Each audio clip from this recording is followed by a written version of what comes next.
Chers téléspectateurs, chers internautes, bienvenue à l'Agora de l'ENA.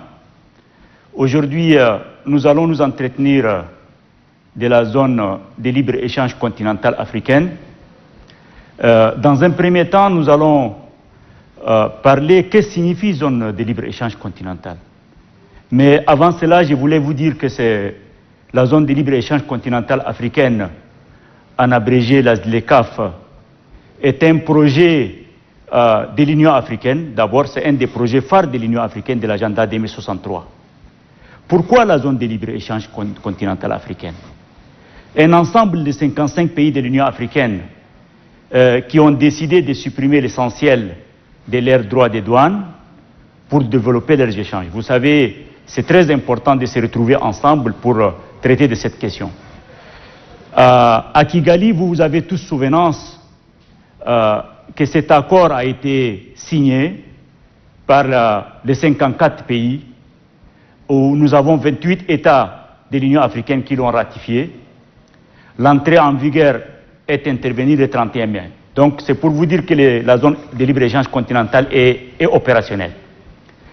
Quels sont les principes de la zone de libre-échange continentale africaine? Le lancement de cette zone de libre-échange continentale découle de la volonté de nos chefs d'État et de gouvernement de l'Union africaine de créer un espace de libre circulation d'abord des personnes. Nous avons la libre circulation des biens, des capitaux. Vous avez également les marchandises et les services qui sont très essentiels pour le renforcement de l'intégration sur les continents.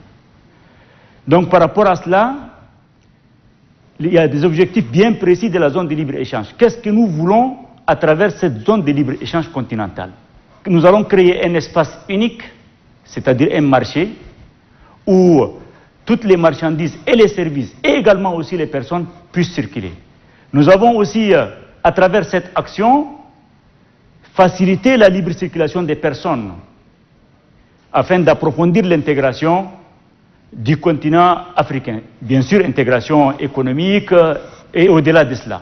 Tout ceci a été fait conformément à la vision de nos chefs d'État qui sont des panafricanistes engagés pour une Afrique intégrée, prospère et pacifique.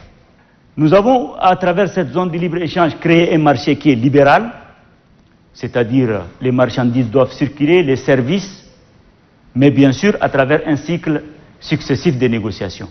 Et ceci contribuera également aussi à la circulation des personnes, parce que les personnes doivent circuler librement dans leur espace de la zone de libre-échange continentale. Cette zone renforcera aussi la compétitivité des économies des États partis, qui sont les États signataires, bien sûr les 55 États, d'abord au niveau continental, mais après aussi au niveau mondial. Il sera également question de faciliter les investissements en s'appuyant sur les initiatives et le développement des États partis, qui sont les États membres signataires et les communautés économiques régionales que vous connaissez, qui sont au nombre de 8 au niveau de notre continent. Ce processus va poser aussi la création d'une union douanière. C'est ça l'objectif. Donc l'Afrique va être une seule union douanière qui permettra également à tous les pays des membres de l'Union africaine de bénéficier de cela. Dans cette perspective, cette zone va faire promouvoir le développement industriel à travers bien sûr la diversification et le développement des chaînes de valeur régionales, le développement de l'agriculture et la sécurité alimentaire. Ce qui permettra de résoudre les défis de l'appartenance à une multitude d'organisations qui se chevauchent. Effectivement, comme vous avez les communautés économiques régionales, nous sommes 8.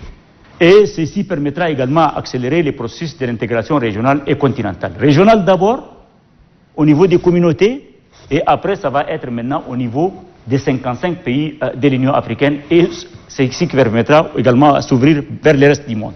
Comme vous le savez, à travers ces objectifs de cette zone de libre-échange continentale, c'est, comme je le disais à l'entame de mes propos, c'est un des projets phares de l'Union africaine, donc ce qui permettra de stimuler la croissance de l'Afrique tout entière, de réduire également la pauvreté, mais également aussi permettre à ces pays d'avoir une économie florissante envers le reste du monde.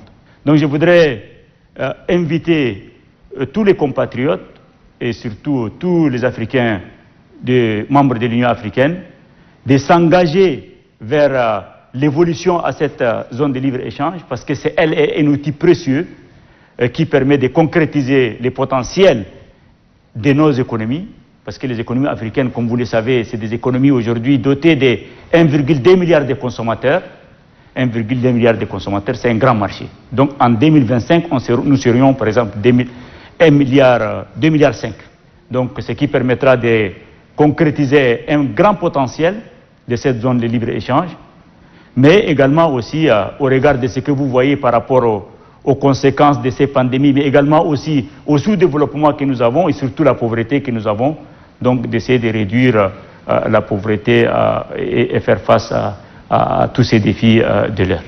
Je voudrais aussi, avant de terminer, vous remercier pour votre aimable attention et ça sera aussi une autre occasion donc, où on interviendra dans le cadre de ces processus de l'Agora de l'ENA.